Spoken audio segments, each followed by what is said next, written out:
Hi, welcome to abstract can. तो आज हम लोग डिस्कस करेंगे AC voltage applied to a series LCR circuit. अगर एक सीरीज एलसीआर सर्किट पे एसी वोल्टेज अप्लाई करेंगे तो क्या होगा एक्चुअली, आज वही हम लोग थोड़ा देखेंगे। ठीक है,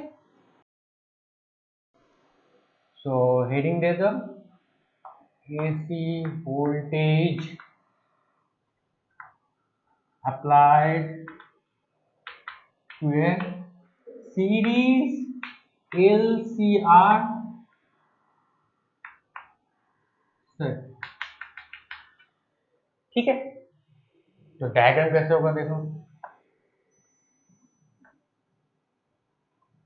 यह है एक AC source, AC voltage source.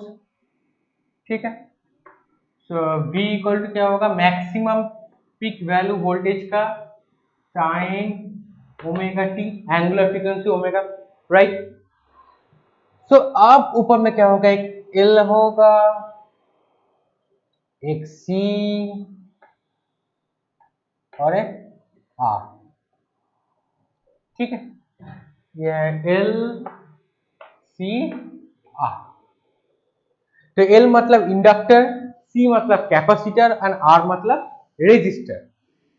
Okay, तो अगर यहाँ पे हम लोग अगर एसी वोल्टेज अप्लाई करेंगे तो चेंज क्या आएगा वो थोड़ा देखेंगे। चेंज मींस मतलब रिजल्ट क्या आएगा, क्या क्या देख सकते हैं हम लोग। सो अगर इस एक क्लोज लूप पे केवीएल अप्लाई करेंगे, ये वाला हो गया क्लोज सर्किट, क्लोज सर्किट पे हम लोग केवीएल अप्लाई करेंगे।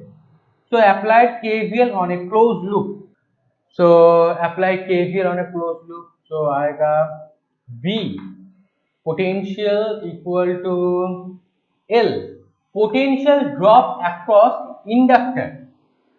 ये क्या आएगा, so potential drop इंडक्टर आता है VL that is equal to L self inductance of the coil and rate of change of current with respect to time, L di dt।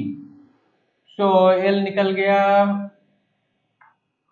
Potential drop across L d I d. ठीक है, अब हम लोग C के against में potential drop देखेंगे, potential drop across C।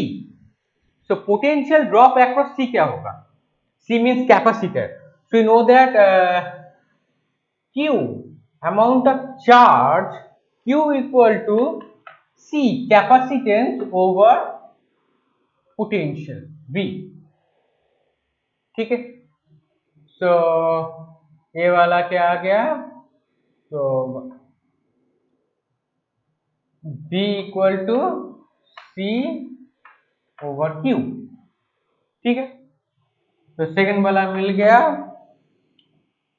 C over Q। ठीक है, थर्ड R रेजिस्टर, रेजिस्टर के अक्रॉस में पोटेंशियल ड्रॉप क्या होता है, सो R I। ठीक है, is the current passing through a close loop. ठीक है, मतलब आई करंट इस लूप में फ्लो हो जाएगा। ओके, सो अब हम लोग इसको सॉल्व करेंगे। तो सॉल्व करने के लिए दो मेथड है। पहला मेथड क्या है, so we use phasor diagram solution. एक फेजर डायग्राम सॉल्यूशन से हम लोग यूज कर सकते हैं, मतलब पीक करंट का वैल्यू क्या आएगा वो हम लोग देख सकते हैं, I M peak current. Also we have the analytical method, analytical method में भी हम लोग सॉल्व कर सकते हैं। तो पहले हम लोग देख लेते हैं फेजर डायग्राम में हम लोग कैसे इसको सॉल्व करेंगे। ठीक है, सो फेजर डायग्राम मेथड में देखो, पहले क्या होता है, एक फेजर बनाना पड़ता है। ठीक है, सो फेजर मीन्स एक रोटेटिंग वेक्टर। सो इसको दे दिया हमने आर का फेजर, मतलब वी आर।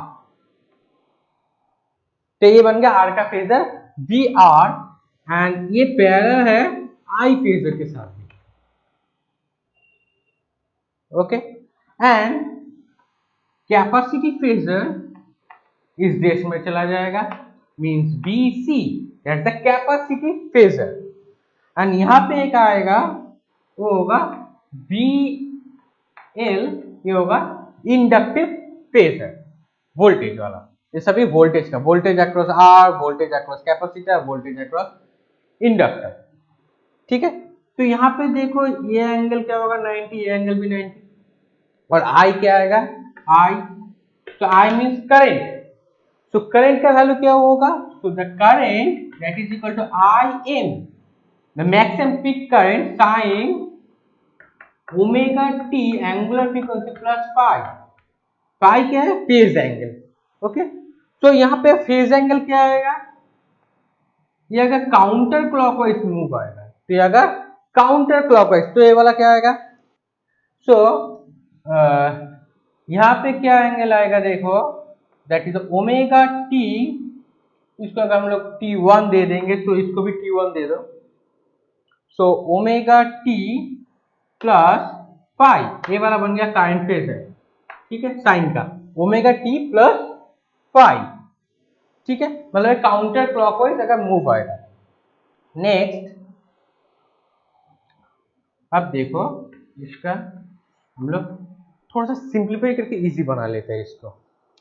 ठीक है, तो कैसे बनाएंगे इसको, अब देखो voltage across resistor, voltage across resistor यहाँ पे वी आर एम, इसका मैक्सिमम पीक क्या आएगा, करंट आई एम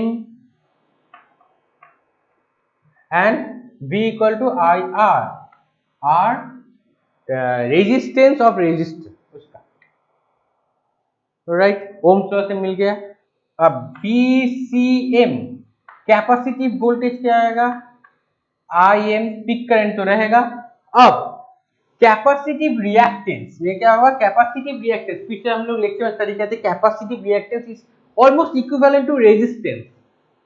सो उसको हम लोग कैसे रिप्रेजेंट करेंगे, एक सी द कैपेसिटिव रिएक्टेंस, इसका भी ऐसा यूज किया आएगा ओम्स।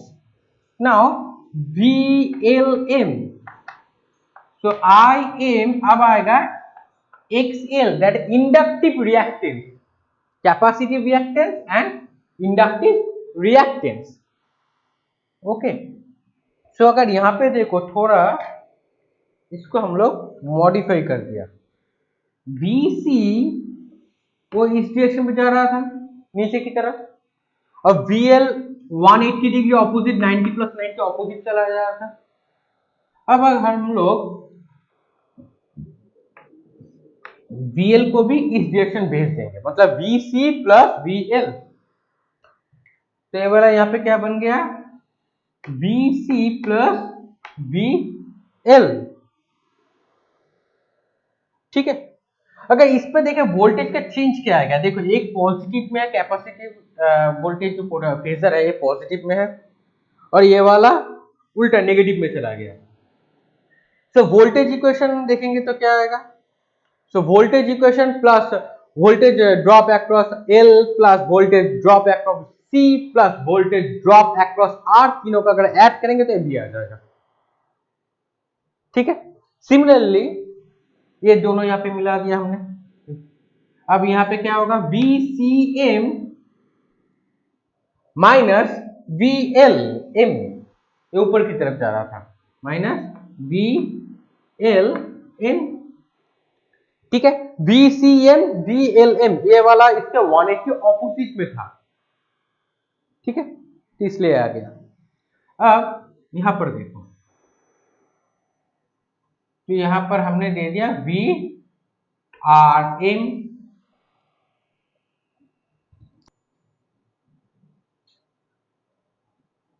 अब देखो ये येलो कलर का जो लाइन है यहाँ पे, इन दोनों का मिलके एक रिजल्टेंट भी जा सकता है ऐसे। ठीक है, जिसको हमने बोला V क्या होगा, इन दोनों को मिला के रिजल्ट, तो ये क्या हो जाएगा, ये VM बन जाएगा। अभी येलो कलर का लाइन ऐसे चला जाता है, देखो ये वाला लाइन और ये दो पैरेलल बन गया, तो क्या आएगा, VCM माइनस VLM। अब ये एंगल हो गया पाई एंड ये वाला बन गया यहाँ पे ओमेगा टी। क्लियर हुआ? ये बन गया ओमेगा टी और ये बन गया पाई। तो इन दोनों को मिला के क्या मिल गया? देखो V R M omega T plus pi और यहाँ पे एक ट्रायंगल बन गया। तो अगर यहाँ पे देखेंगे ये पैरेलल है, ये इसके साथ दो येलो लाइन पैरेलल है, ये अगर इस डायरेक्शन पे जाएगा, ठीक है। अगर हम लोग फेजर तीनों का अगर ऐड करेंगे, अगर हम लोग ऐड करेंगे तो phasor relation of the vertical component, तो फेजर रिलेशन क्या आएगा? तो phasor relation of vertical component क्या आएगा? देखो यहाँ पे the phasor relation of vertical component, so क्या होगा? B R plus B L plus B C equal to B, मतलब ये वाला बी, ठीक है ना। क्यों? देखो वेक्टर ट्रायंगल से मिल गया बी आर क्लॉकवाइज। अब ये आ गया V C plus B L, phasor वाला देखेंगे तो ये V R V C plus B L that is equal to B from vector triangle law. तो यहाँ पे अगर हम लोग वेक्टर ट्रायंगल लॉ अप्लाई करेंगे इन तीनों के ऊपर, तो इससे हम लोग ये वाला मिल जाएगा, ठीक है ना। ओके। अब यहाँ पे देखो,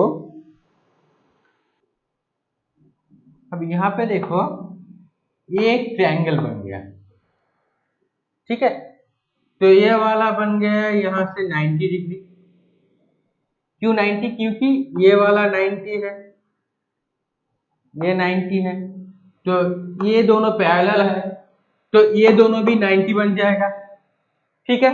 तो ये क्या बन गया? ये ब्लू कलर का लाइन अगर हम लोग ऐसे खींचेंगे तो ये बन गया एक राइट एंगल ट्रायंगल। ओके, तो ये क्या मिल गया? एक राइट एंगल ट्रायंगल मिल गया। तो उस राइट एंगल ट्रायंगल पे अगर हम लोग देखो पाइथागोरस थ्योरम अप्लाई कर देंगे, तो पाइथागोरस थ्योरम अगर हम लोग इस ट्रायंगल पे अप्लाई कर देंगे, we know that the Pythagoras theorem equal to the base square, the base theta का और 90 के बीच में, मींस ये एंगल और 90 के बीच में जो वैल्यू आता है वो होता है base. So V R M is the base, so base square plus angle के ऑपोजिट पे क्या आता है? Perpendicular. So base square plus perpendicular square, तो perpendicular means क्या आएगा? BCM minus BLM का whole square is equal to hypotenuse square, means ये वाला है BM, ये लाइन क्या है? BM, ठीक है। तो क्या बन जाएगा? BM square. ओके, सो अब देखो कैसे करते हैं हम लोग। वी आर एम, ये वाला है वी आर एम, इसको हम लोग कुछ ऐसे करते हैं। वी आर एम को हम लोग लिख सकते हैं यहाँ पे, देखो आई एम आर, ठीक है ना।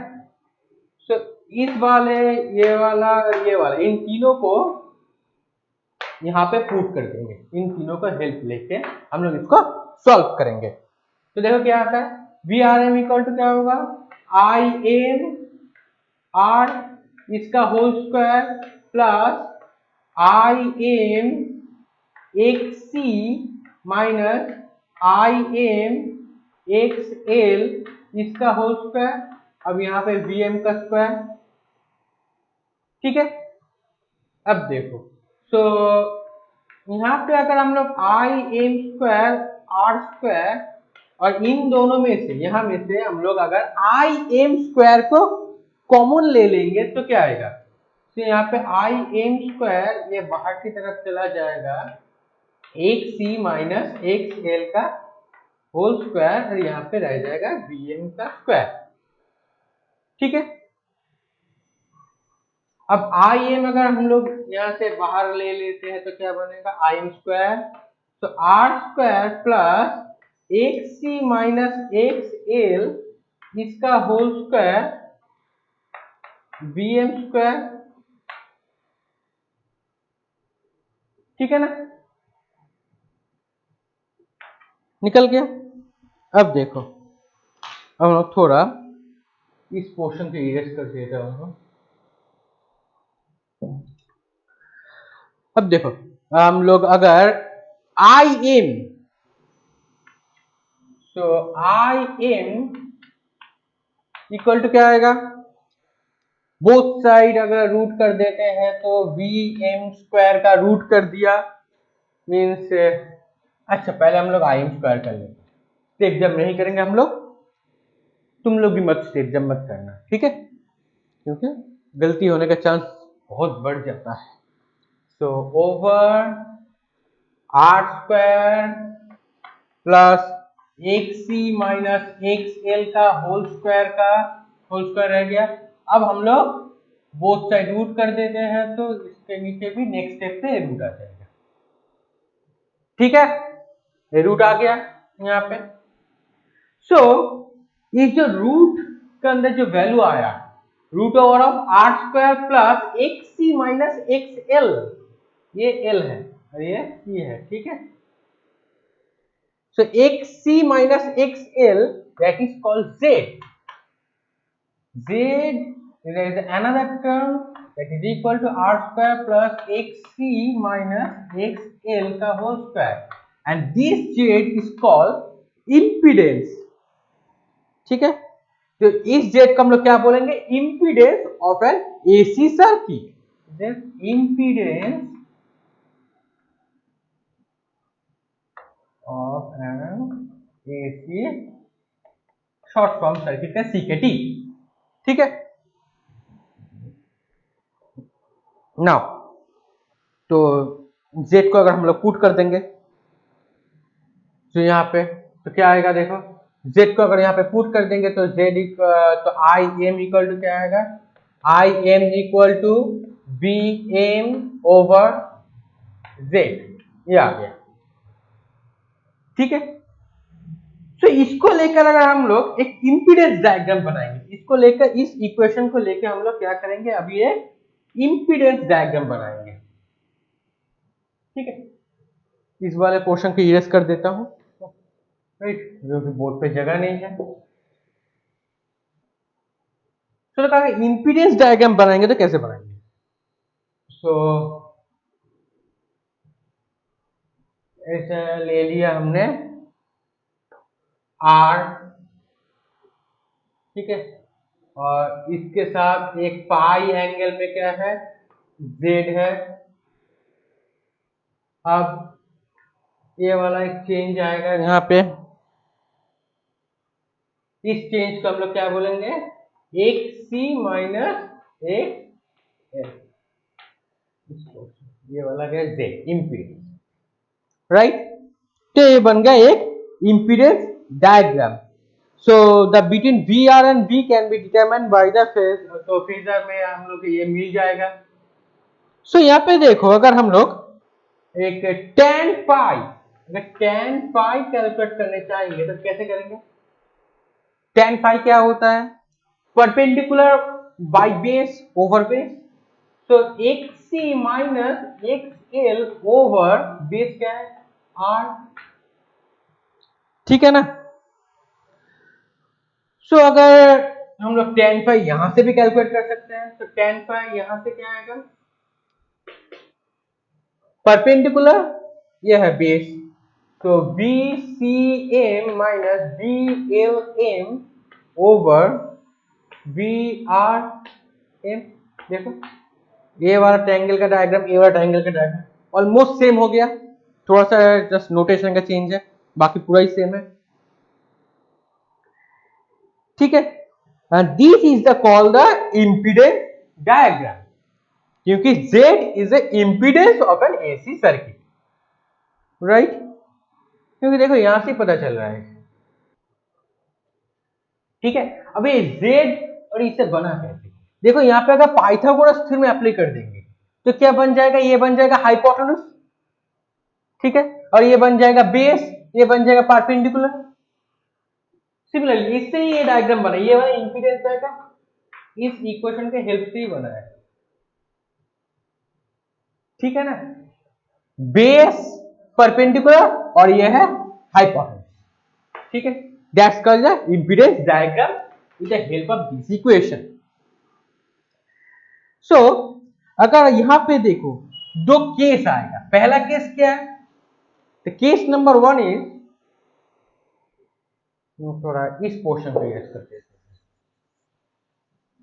केस 1 व्हेन और if XC is greater than XL, मतलब capacitive reactance is greater than impedance, is greater than inductive reactance, तो क्या आएगा, तो फाई का जो वैल्यू आएगा ये पॉजिटिव चला जाएगा, तो phi is positive and circuit is purely capacitive, so circuit is purely capacitive,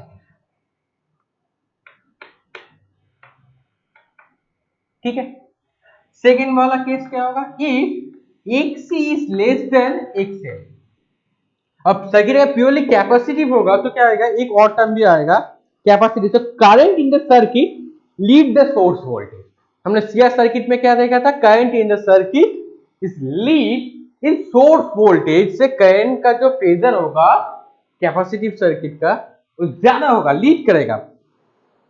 सो यहाँ पे अगर XC is less than XL तो डायग्राम कहां पे जाएगा, ये देखो ये नीचे की तरफ आ जाएगा, तो फाई क्या हो जाएगा, फाई इज नेगेटिव,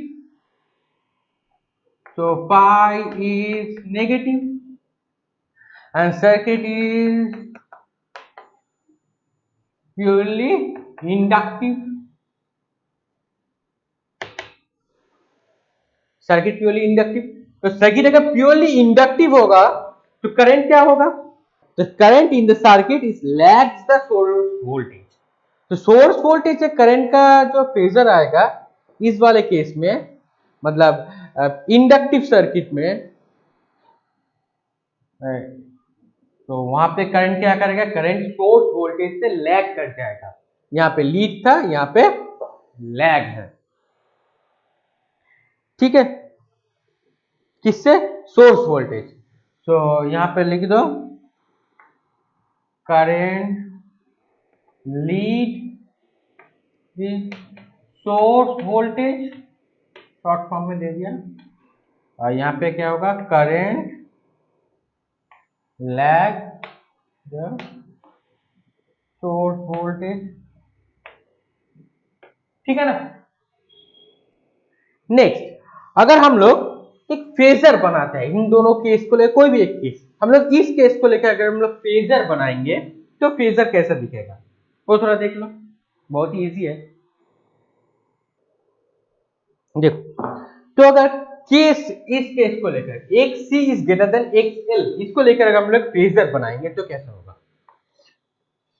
तो वोल्टेज इस डायरेक्शन पे दे दिया हमने वोल्टेज को, और करंट को हमने इस डायरेक्शन पे दे दिया, तो एंगल क्या होगा यहाँ पे, ओमेगा टी काउंटर क्लॉकवाइज, ये वाला आएगा पाई, ये वाला करंट लीड कर रहा था, ठीक है, मतलब केस वन के लिए, इस वाले केस के लिए, तो इसको अगर डॉट डॉट डॉट डॉट करके यहाँ पे बढ़ा देंगे, इसको बढ़ा देंगे तो क्या आएगा, देखो फेजर देखेंगे तो वोल्टेज पूरा बढ़ जाएगा फिर घटेगा, करंट क्या होगा, करंट यहाँ से पिक जाएगा, तो करंट ऐसे नीचे उतर जाएगा, मतलब वापस तो जाएगा,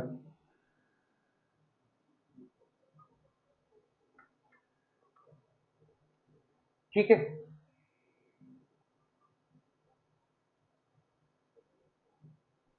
तो बन गया ये वाला करंट का, ये वाला है वोल्टेज का, राइट। अब देखो ये वाला जो पोर्शन है इसको अगर हम लोग t1 कोई भी एक टाइम दे देते हैं, ओमेगा t1 टाइम पे हम लोग चेक करेंगे तो ये जो चेंज आएगा ये आएगा ओमेगा t1। ठीक है, अब इन दोनों का बीच में जो चेंज आएगा ना, तो चेंज हम लोग कैलकुलेट कैसे करेंगे, कट पॉइंट से, इन दोनों का कट पॉइंट से, कोई अलग कलर ले लेते हैं, इन दोनों का कट पॉइंट से इन दोनों का पिक, ये हो गया पाई। इसका पिक पॉइंट और इसका पिक पॉइंट, दोनों पिक के बीच में गैप क्या है, पाई। ठीक है, पाई चेंज हुआ और ये वाला कट पॉइंट क्या होता है, पाई, पाई टू पाई ऐसे चलता जाएगा ये, तो उस वाले को इग्नोर करते हैं। तो ये वाला हो गया इसका phasor when XC is greater than XL, right? So these we obtain the amplitude and phase of the current for an LCR circuit using the technique of phasor। तो phasor के हेल्प लेके हम लोग ये वाला कैलकुलेट कर लिया, obtain the amplitude and or phase of the current, current और amplitude हम लोग कैलकुलेट कर लिया यहाँ पे। But the method of analyzing the AC circuit suffer from the certain disadvantages। इस पे कुछ disadvantages भी है। क्या है? First, the phasor diagram say the nothing about the initial condition। तो phasor diagram initial case में क्या है उसको describe नहीं कर पाता यहाँ पे। ठीक है, nothing say about the initial condition and one can take the any arbitrary value। तो हम लोग t को कोई भी एक arbitrary value ले लिया, कोई भी एक arbitrary value, ठीक है, and say the t1 and done through the, तो t1 लेके हम लोग पूरा चैप्टर में स्टडी किया था। ठीक है, तो हम लोग मैं जो बुक फॉलो करता हूँ वो एनसीईआरटी है। Draw different phasor which show the relative angle between different phasor. तो अलग अलग एंगल हो जाएगा, अलग अलग टी लेंगे तो। एंड दिस सॉल्यूशन तो obtain is called the steady state solution. इस वाले सॉल्यूशन को हम लोग फेजर टेक्निक से जो सॉल्व करते हैं इसको हम लोग बोलते हैं steady state solution. Okay, this is not a general solution, additionally we do not have a transient, so additionally we do have the transient solution and which exists even for v equal to 0। तो वो वाला solution होगा v equal to 0। the general solution is the sum of the transient solution and the steady state solution। तो general solution क्या होगा, ये वाला है steady state solution, और एक आता है transient solution जो v equal to 0 करके हम लोग कैलकुलेट करेंगे और दोनों को ऐड करके क्या मिलेगा, in general solution। ठीक है, after sufficiently long time then effect the transient solution die out, long term में diode हो जाता and the behavior of circuit is described by the steady state solution। ठीक है, अभी हम लोग थोड़ा, अब हम लोग स्टडी करेंगे, सेम सॉल्यूशन निकलेगा बट मेथड अलग होगा, टेक्निक अलग होगा। उस वाला टेक्निक का नाम है एनालिटिकल सॉल्यूशन। ठीक है, एनालिटिकल सॉल्यूशन, एनालिटिकल सॉल्यूशन। ठीक है, तो केवीएल वाला इक्वेशन क्या था, देखो L D I D T plus R I plus Q over C means capacitance, ये सी है, equal to B M sine omega T. ठीक है,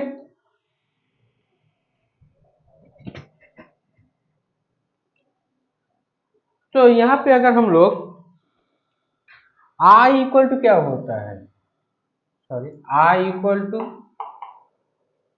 चार्ज फ्लो करता है कंडक्टर के अंदर से with respect to time, the amount of charge flow with respect to time in conductor is equal to current. So I equal to means D Q D T. ठीक है, so D I D T क्या आएगा, तो D I D T यहाँ पे भी एक derivative होगा d2q ओवर dt2। अब इन दोनों को अगर हम लोग इस इक्वेशन में पुट कर देंगे तो क्या आएगा, देखो ये पूरा ही मैथमेटिक्स है। ठीक है, तुम लोग को भी करना होगा, एक डिफरेंशियल इक्वेशन को हम लोग उसको सोल्यूशन की तरफ लेके जाएंगे। सो इन दोनों का पुट कर देंगे तो क्या आएगा, L D I D T means d2q over dt2 plus ri. I means dq over dt plus q over c Vm sin omega t। ठीक है, अब देखो, अगर हम लोग इसको सॉल्यूशन की तरफ जाने के लिए, ये जो इक्वेशन है इसे ऑलमोस्ट डैम्प्ड ऑसिलेशन इक्वेशन, ठीक है, ऑसिलेटर वाला इक्वेशन, तो हम लोग यहाँ पे एज्यूम कर लेते हैं, let q equal to Q M sine omega T plus phi. हमने ये एज्यूम कर लिया है सॉल्यूशन के लिए। डिफरेंशियल इक्वेशन को जो सॉल्यूशन होगा वो कुछ अप्रोच CF और PI को सॉल्यूशन करने के लिए हम लोग ये ले लिया। सो dq dt, तो dq dt होगा क्या, तो qm इसका भी डेरिवेटिव, अब ओमेगा टी मीन्स एक ओमेगा बाहर आ जाएगा। अब साइन इस टोटल का क्या होगा, cos omega T plus five.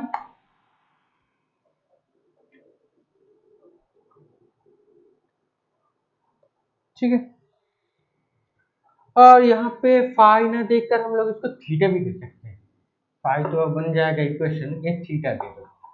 पिछले वाला हमने फाई लिया था, इसको हमने थीटा ले लिया, कंफ्यूजन का कोई जरूरत नहीं है, पूरा थीटा। अब d2q double derivative means dt2, इसको हम लोग q डॉट भी दे सकते हैं, double derivative means q double dot.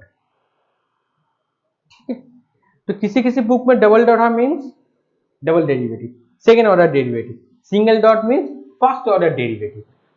सो qm इधर है तो ओमेगा रह जाएगा, कॉस का क्या होगा, sign omega T plus five, और एक माइनस साइन यहाँ पे आएगा।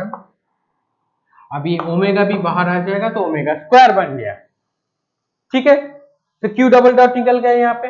अब इन तीनों को लेकर इस इक्वेशन में पुट कर देंगे, तो क्या आएगा देखो, so L self inductance d2q dt2 means minus qm omega square sine omega t plus five, sorry theta, t plus theta, यह थीटा है, ठीक है, थीटा, अब प्लस r, अब r की जगह पे dq dt है, dq dt मतलब ये वाला, तो qm omega cos omega t plus theta.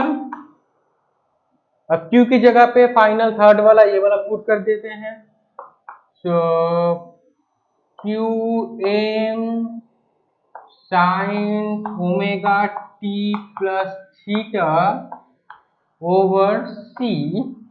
अब ये वाला टोटल इक्वल क्या है, Vm साइन ओमेगा t। ठीक है, ये तीनों वाला यहाँ पे पुट कर, तीनों इक्वेशन जो लेट एज्यूम किया था वो हम लोग इन इक्वेशन में पुट कर दिया, राइट।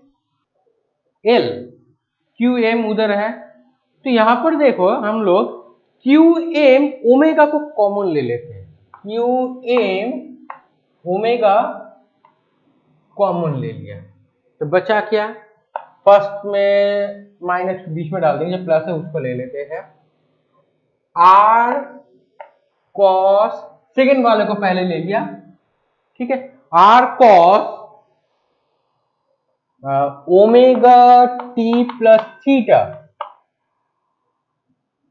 अब इसको ले लेते हैं यहां पे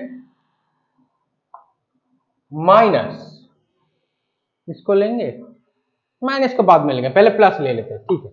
तो क्यू एम उधर चला गया, एक बचा था ओमेगा, तो क्यू एम चला गया 1 over omega C sine omega T plus theta. ठीक है, अब ये वाला नहीं, फर्स्ट वाला, फर्स्ट सेकेंड एंड फर्स्ट, मतलब फर्स्ट सेकेंड और ये थर्ड, सॉरी ये थर्ड में आएगा, सॉरी एल बाहर है तो Q omega means L omega sin omega t plus theta is equal to ये वाला Vm sin omega t।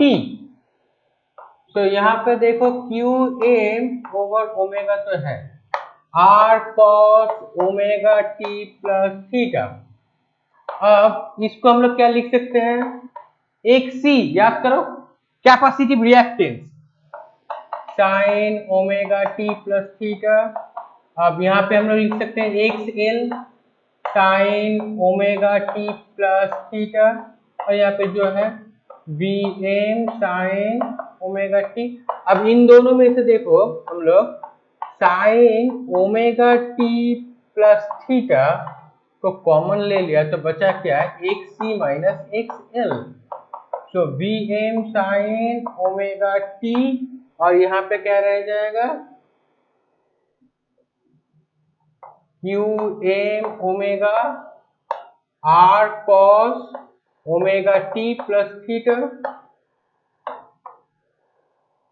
ठीक है, अभी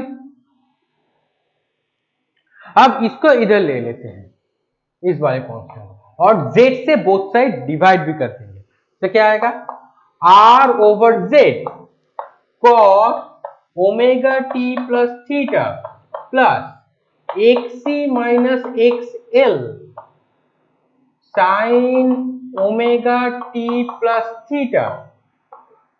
z से डिवाइड कर दिया और इस वाले को इसके नीचे ले लिया, cross multiplication Vm over Qm omega z भी दे दिया बोथ साइड, z से डिवीजन भी कर लिया, बोथ साइड हमने z से डिवाइड कर लिया तो z आ गया नीचे। ठीक है, अब R ओवर z क्या आएगा, देखो वो इंपीडेंस वाला जो डायग्राम था, यहाँ पे z था XC माइनस XL और यहाँ पे था R। तो R ओवर z मतलब base over hypotenuse, that is the cos, ये वाला क्या था फाई, तो यहाँ पे क्या हो जाएगा कॉस फाई इसके लिए plus cos omega T plus theta plus यहाँ पे देखो XC minus XL over Z क्या आएगा sine phi sine omega T plus theta, और यहाँ पे तो जो है वैसे रहने दो इसको Qm omega Z sign omega T.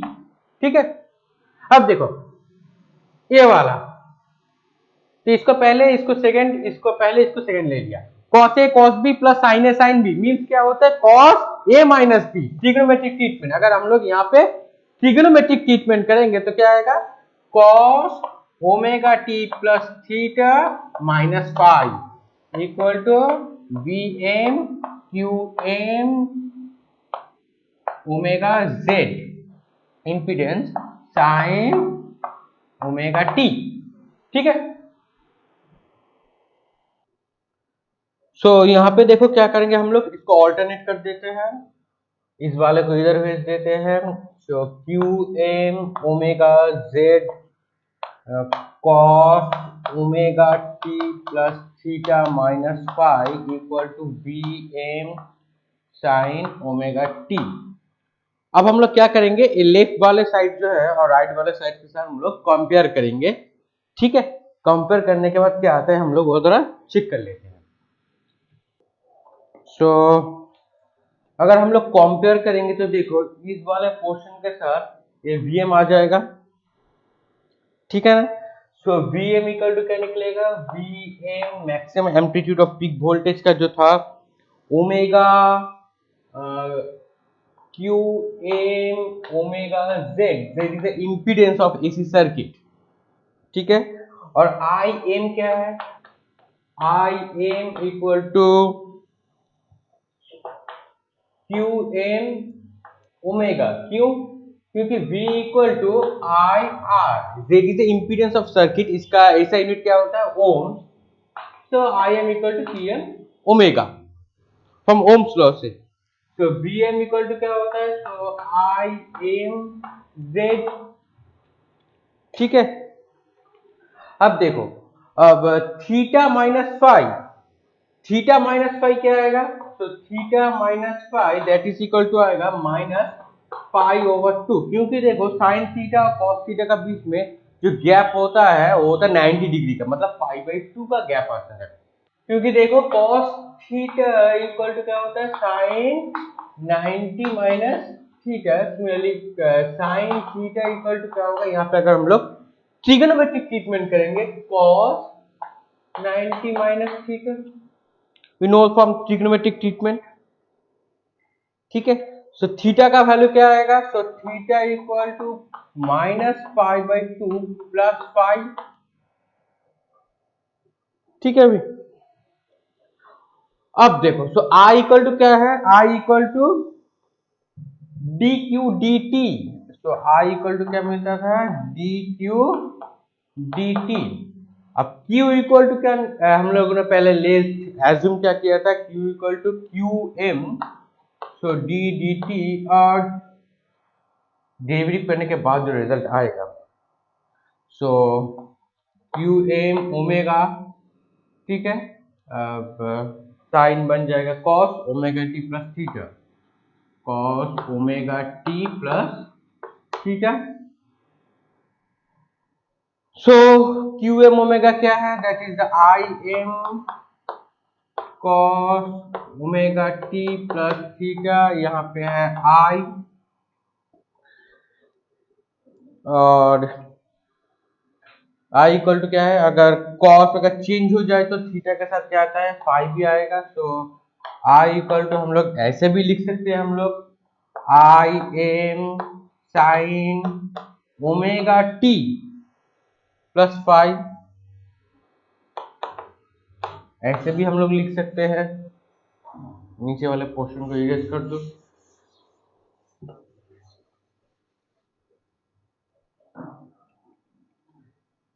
सो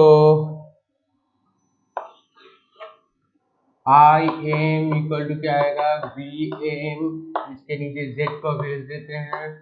अब वी एम क्या आता है, वी एम को वी एम की तरह पुट कर देते हैं, जेड इक्वल टू क्या आएगा, √r square plus X minus X L का होल स्क्वायर, और टेन फाइव क्या आएगा, टेन फाइव, और जेड वाले ग्राफ से देखो, ये पाई, ये जेड, ये R X C minus X L, सो टेन फाइव इक्वल टू आएगा X C minus X L perpendicular, और नीचे रहेगा बेस, ठीक है। So phi equal to angle of phase angle क्या आएगा, tan inverse X C minus X L over are, ठीक है, निकल गया। ये हो गया total analytical solution. So this is the analytical solution for the amplitude and phase of the current in the circuit agrees with the obtained for the technique of phasor, ठीक है, हो गया आज। तो आज के लेक्चर यही तक खत्म करते हैं। कहीं पर भी कुछ डाउट हुआ तो कमेंट सेक्शन में जरूर पूछना, और चैनल को सब्सक्राइब जरूर कर देना, और बेल आइकन में प्रेस करना, और जो लेक्चर है अपने दोस्तों के साथ जरूर शेयर करना। और नेक्स्ट लेक्चर में हम लोग स्टडी करेंगे रेजोनेंस, शार्पनेस ऑफ रेजोनेंस, और power in AC circuit, or the power factor. Okay, thank you.